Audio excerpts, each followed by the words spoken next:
Hai semuanya, welcome back to my channel.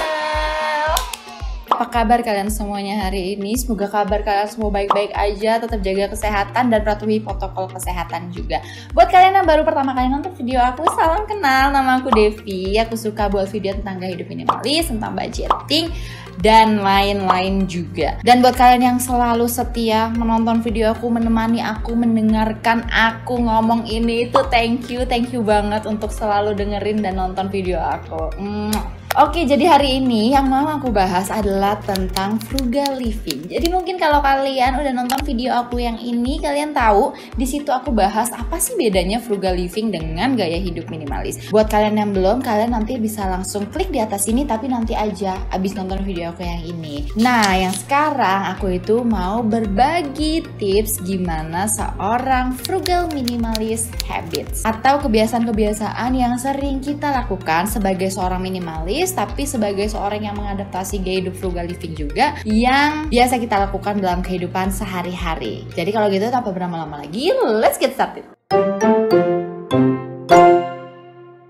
Oke, jadi mungkin buat kalian yang belum tahu dulu ya, aku kasih tahu dulu secara singkat apa sih frugal living itu. Intinya frugal living itu adalah hemat. Gimana caranya kita bisa lebih hemat. Kalau minimalism ya kalian udah tahu lah ya, minimalism. Jadi kebiasaan yang pertama yang biasa kita lakukan adalah be okay without buying, atau gak apa-apa kalau kita gak beli. Karena mungkin dulu aku itu tipe orang yang kayak melihat sesuatu di mall, di toko, dan kalau misalnya aku udah suka banget, aku suka bilang gini, aduh gak bisa, gue itu kalau udah suka gue harus beli. Hayo, siapa yang gitu ngaku? Ngacung! Aku dulu kayak gitu, tapi sejak jadi seorang minimalis, apalagi seorang frugal minimalis, itu aku belajar banget untuk say no untuk barang-barang yang gak perlu aku beli. Dan yang penting adalah I'm okay without buying. Jadi aku keluar dari toko dengan rasa perasaan yang ya nggak apa-apa, dunia itu nggak runtuh kalau misalnya aku nggak beli barang itu.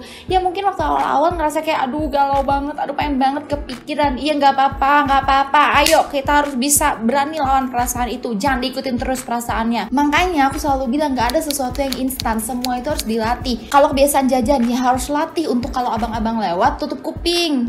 Kalau misalnya kita terus ngikutin kemauan kita, ya kita akan gagal dan gagal lagi. Tapi kalau kita mencoba dan gagal dan mau mencoba lagi, itu beda. Itu tandanya kita mau berusaha. Nah, kebiasaan yang kedua berhubungan yang tadi aku bilang ya, dengan belanja, yaitu adalah iklan. Be aware of the advertisement. Kita harus selalu sadar bahwa kita itu dikelilingi oleh iklan. Bahkan kalian nonton video YouTube aku sekarang, kalian juga akan ketemu iklan. Jadi hati-hati dengan iklan. Iklan itu ya nggak apa-apa. Iklan itu ya emang cara orang untuk marketing, dan itu adalah salah satu proses dari perputaran ekonomi. Kita sebagai konsumer itu menentukan sendiri apa kita mau beli, apa kita mau tergoda atau enggak. Beli nggak apa-apa selama kita butuh dan punya budgetnya. Kalau misalnya kita nggak butuh dan yang paling parah adalah nggak punya budgetnya dan kita tetap beli, itu namanya maksa. Jadi di kebiasaan ini adalah kita harus selalu sadar bahwa jangan termakan iklan. Iklan itu akan selalu mengundang, iklan itu akan selalu membuat kita pengen beli karena memang itu tujuan iklan. Tapi kita yang harus belajar untuk nahan diri, kita yang harus belajar untuk taruh di otak kita, keluarin pertanyaan-pertanyaan dahsyat itu yang ada di video aku yang ini. Kalian bisa langsung klik aja pertanyaan-pertanyaan sebelum kita membeli barang, dimana perlu gak sih barang ini, kita udah punya belum sih, apa ini jangan-jangan cuman emosi sesaat doang, apa ini cuman lapar mata doang. Itu harus langsung keluar. Jadi jangan langsung kita klik, check out tiba-tiba.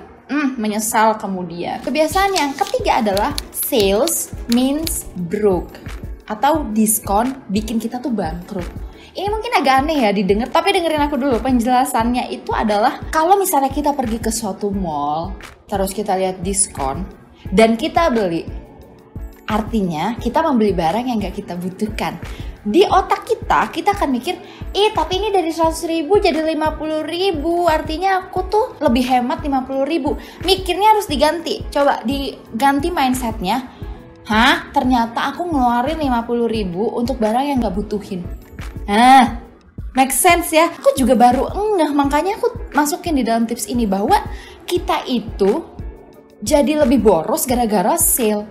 kalau kita beli barang-barang yang gak kita butuhkan. Beda kalau misalnya barang itu adalah barang yang memang kita perluin, barang yang ada di dalam wishlist kita, tentu itu artinya benar-benar adalah saving money atau kita bisa lebih hemat. Kebiasaan yang keempat adalah focus on long term. Pikirin jangka panjangnya. Berapa banyak sih dari kita yang udah ngerasa iya ya bener bahwa harga itu gak bohong. Kadang belinya itu lebih mahal tapi untuk perawatannya itu akan jauh lebih murah. Contoh lagi ya, di Filipina ini AC itu kebanyakan masih pakai AC kotak. Beda sama di Indo. Aku juga kaget karena apa? AC itu lebih murah. Tapi terus setelah aku sadar, ya ampun, bayar listrik di sini mahal banget. Tapi ya gitu, orang-orang tetap beli AC kotak itu karena itu lebih murah. Padahal kalau misalnya kita beli AC-nya yang split kayak di Indo, itu biaya listriknya itu bisa setengahnya daripada kalau kita pakai AC window.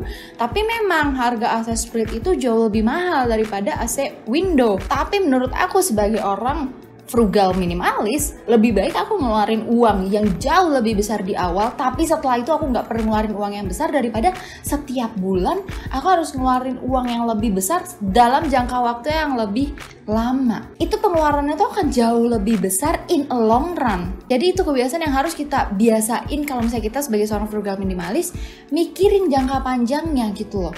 Jangan cuma mikirin pas kita belinya doang, pas beli murah terus habis itu bayar tiap bulan mahal. Menurut aku itu nggak make sense. Lebih baik beli mahal tapi setelah itu kita bisa bayarnya ya maintenance-nya murah. Next, untuk kebiasaan yang kelima adalah don't forget every little things. Tadi ya aku sebut tentang yang suka jajan. Ini dia salah satunya. Kita beli cimol tiap hari. Ada abang lewat, abang telur gulung, bang telur gulung, goceng tiap hari, 5.000 tiap hari. Tahu sebulan berapa? 130.000 kita keluarin untuk jajan. Itu baru jajan cimol dan gorengan ya. Belum kehitung dengan biaya kecil-kecil yang kita keluarin lain-lain untuk beli ini, beli itu, nambah ini, nambah itu. Itu harus kita perhatikan. Buat kita-kita yang mungkin pakai credit card atau debit card, kita tuh bisa kan lihat di situ keluarnya untuk apa aja. Ada biaya-biaya yang mungkin kayak tulisannya admin fee mungkin 10.000, 20.000. Itu coba dicek admin fee-nya untuk apa? Apa memang sesuatu yang penting? Kalau nggak penting ya udah di stop aja. Tambahan-tambahan kayak gitu. Karena kan kadang mungkin ada kita pakai suatu aplikasi tertentu terus kita harus tambah bayar berapa untuk mendapatkan fitur ini itu. Nah itu coba dicek lagi. Karena kadang kita nggak sadar bahwa pengeluaran kecil-kecil itu yang mungkin kayak ibaratnya air hujan netes, tapi kalau dia netes terus batu aja hancur loh. Tips yang keenam, ini aku suka banget dan susah. Aku harus bilang susah. Yaitu adalah avoid the lifestyle. Hindari gaya hidup. Atau maksudnya bukan hindari juga sih, tapi gak usah compete with them. Gak usah kejar-kejaran sama mereka karena kita gak akan pernah bisa ngejar. Bulan ini keluar handphone yang baru, 3 bulan kemudian dia udah keluarin handphone baru lagi. Kalian mau ngejar?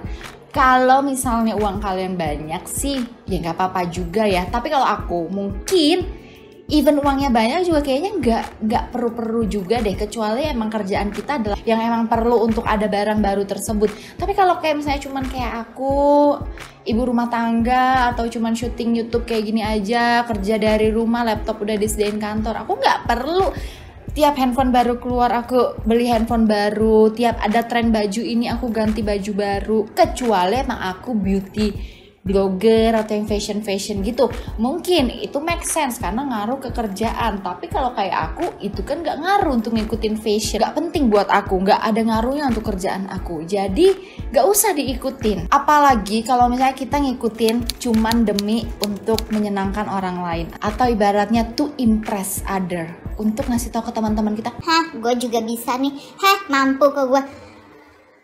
Gak perlu. Kayaknya aku makin tua makin ngerasa ya bahwa kayak gitu-gitu tuh gak perlu. Tapi mungkin waktu itu pada zamannya masih muda mungkin ngerasa kayak gitu, tapi sekarang menyesal karena betapa banyak uang yang aku keluarin untuk hal-hal yang gak penting. Jadi mungkin buat kalian yang masih muda-muda, in early 20s atau misalnya bahkan masih belasan, coba dipikir lagi, apa ada gak sih value-nya kalau kita impress other? Ada gak sih value-nya kalau misalnya kita ngikutin tren? Kecuali memang kalian benar-benar suka dan kayak emang bisa membuat diri kalian lebih baik lagi, itu menurut aku adalah investment ya. Jadi beda banget tuh untuk nyenengin orang sama untuk invest di diri kita sendiri. Next tips yang ketujuh, ini penting untuk kalian frugal minimalis kayak aku, yaitu adalah berani malu. Kenapa berani malu? Kalian itu bawa botol minum kemana-mana, kalian bawa bekal kalau jalan-jalan. Malu gak sih? Ya malu lah, kayak anak TK. Anak SD aja sekarang sekolah belum tentu mau bawa bekal. Aku itu bawa bekal sampai aku SMA. Kuliah itu masih kadang-kadang. Malu nggak? Malu lah, apalagi teman-temanku anak-anak orang kaya, anak-anak kedokteran. Menurut aku nggak masalah, apalagi buat yang di kantor. Kalau misalnya kita tiap hari, tiap siang atau tiap pagi sebelum ke kantor, ngopi dulu, beli ke kopi yang ijo-ijo itu yang trendy, biar ke kantor sambil bawa gelasnya terus kayak sosial banget gitu ya. Pikir berapa uang yang kalian keluarin cuman untuk kayak gitu-gituan doang. Jadi banyak hal-hal yang mungkin akan membuat kita itu merasa malu, kita ketinggalan zaman, kita nggak ngikutin tren, hal-hal yang nggak banget deh, yang mungkin bikin orang-orang tuh tensin, ya itu ya, yang bikin orang-orang tuh malu gitu ya. Tapi menurut aku, balik lagi, pikir fokus on the long term. Mungkin doang. Di saat sekarang kita malu bawa bekal, bawa botol minum. Tapi di 5-10 tahun ke depan, kita udah bisa ongkang-ongkang kaki. Kita udah punya financial independence. Kita udah mencapai financial goal kita. Di mana teman kita yang sering mengolok-olok kita itu, atau teman kita yang sangat sosialita, itu sampai 5-10 tahun ke depan dia masih hidupnya tuh living paycheck to paycheck. Coba deh kalau kalian bayangin, itu bener-bener memotivasi sih. Kayak buat aku pribadi itu bikin aku semangat, kayak mikirin ya udahlah nggak apa-apa, yang penting aku bisa nabung. Ya udah nggak apa-apa, yang penting aku bisa mencapai financial goal aku. Daripada mikirin apa kata orang, toh kita juga nggak bisa ngontrol mereka mau mikir atau ngomong apa tentang kita. Jadi nggak main dipusingin, fokus aja ke goal kita. Ini yang ke-8, ini adalah yang jadi base dari kebiasaan-kebiasaan yang tadi aku udah bilang nomor 1 sampai 7. Kenapa aku bilang di 8? Biasanya ini selalu aku bilang nomor 1, yaitu adalah have a goal. Punya goal yang besar. Goal dalam hidup kalian itu apa sih? Karena goal itu yang akan membuat kita itu lari ke tujuan. Kalau misalnya kita nggak punya goal, ada orang yang sini ikut sana, ikut sana, lama nyampe sananya ya. Jadi kalau misalnya kita punya goal, itu akan membuat kita keep on track. Kalau misalnya ditanya, kakak terus goalnya apa? Goalku itu adalah early retirement, pensiun dini. Tapi arti pensiun dini buat aku adalah aku bisa kerja semau aku. Semau aku. Maksudnya semau aku itu ya kayak aku mau kerja di mana aja, aku mau kerja kapan aja, aku mau kerja hari apa aja, mau kerjanya caranya gimana, terserah aku. Itu adalah goal aku, gimana caranya aku bisa kumpulin dana sedemikian rupa supaya aku bisa mencapai financial goal aku untuk bisa pensiun dini. Jadi kalian juga harus punya tuh goal terbesar kalian itu apa. Intinya adalah kalian harus cari goal yang membuat kalian itu termotivasi. Karena kalau enggak, seperti yang aku bilang, kalau misalnya kalian cuma nabung-nabung tanpa ada goal, itu kemungkinan besarnya kalian akan pakai duit itu. Jadi harus ada goalnya supaya kita itu makin kekeh nabungnya. Jadi itulah 8 frugal minimalis habits yang biasa aku lakukan semenjak menjadi seorang minimalis dan juga mengadaptasi gaya hidup frugal living.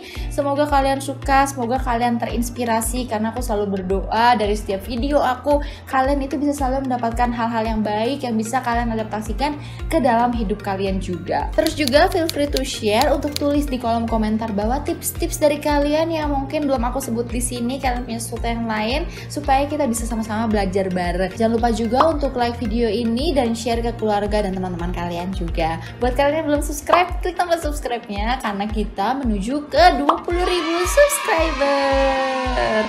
Thank you banget udah selalu nemenin aku, selalu dengerin aku, selalu mantengin video aku ngomong ini itu. Terima kasih untuk kalian semua dan semoga kita bisa segera ketemu lagi di video aku yang selanjutnya. Sampai ketemu lagi, bye-bye.